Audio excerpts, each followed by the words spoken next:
நெல்லையில் அமைச்சர் உதயநிதி ஸ்டாலின் செய்தியாளர்களை சந்தித்தார். அப்போது தாழ்வான பகுதிகளில் வசிக்கும் மக்கள் பாதுகாப்பான இடங்களில் தங்க வைக்கப்பட்டிருப்பதாகவும் அவர்கள் 250 திருமண மண்டபங்களில் தற்போது தங்க வைக்கப்பட்டிருப்பதாகவும் வீடுகளில் தங்கியுள்ளவர்களுக்கு படகு மூலம் உணவானது விநியோகிக்கப்பட்டு வருவதாகவும் தெரிவித்தார்.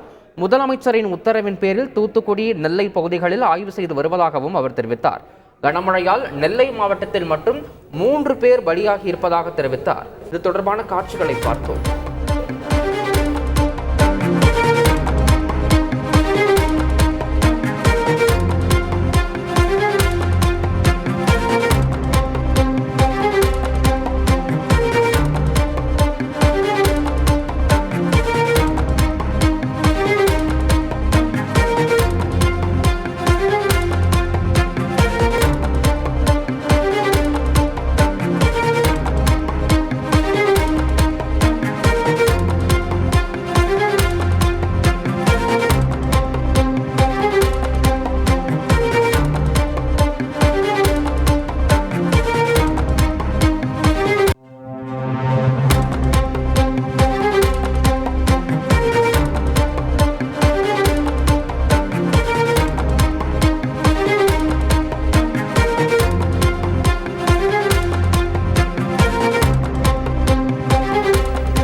அண்மை செய்தி. ஸ்ரீவைகுண்டம் அருகே தவிக்கும் ரயில் பயணிகளுக்கு ஹெலிகாப்டர் மூலமாக மீட்கும் பணியானது நடைபெற்று ஏற்பாடுகள் செய்யப்பட்டு வருவதாக தகவல் ஒன்று வெளியாகிறது. இது பற்றிய மேலும் விவரங்களை செய்தியாளர் ராமசுந்தரம் வழங்கிட கேட்கலாம். வணக்கம் ராமசுந்தரம், செய்தி குறித்து முழுவதும்.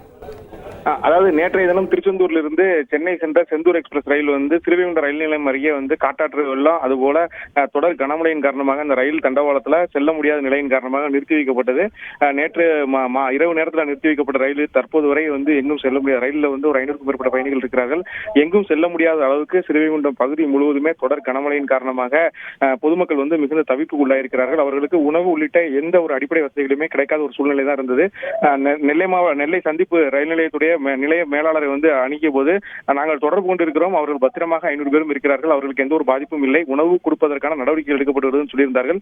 தற்போது நெல்லை மாவட்டத்தில் ஆய்வு மேற்கொள்ள வந்த அமைச்சர் மற்றும் அதிகாரிகள் இந்த சம்பந்தம் தொடர்பாக ஆலோசனை மேற்கொண்டனர். தொடர்ந்து விமானப்படையுடைய ஹெலிகாப்டர் மூலம் அவர்களுக்கு முதற்கட்டமாக உணவு வழங்குவதற்கும் அவர்களை மீட்பதற்குமான நடவடிக்கைகள் மேற்கொள்ளப்படும் என தெரிவித்திருக்கிறார்கள்.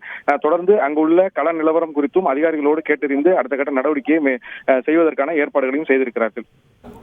ஸ்ரீவைகுண்டம் ரயில் நிலையத்தில் சிக்கி தவிக்கும் பயணிகளுக்கு ஹெலிகாப்டர் மூலமாக உணவு வழங்கவும் மேலும் அவர்களை மீட்கும் பணிகளானது விரைந்து நடைபெற்று வருவதாகவும் அமைச்சர் உதயநிதி ஸ்டாலின் தெரிவித்த அந்த கருத்துக்களையும் செய்தியாளர் ராமசுந்தரம் வழங்கிய தகவல்களையும் பார்த்தோம்.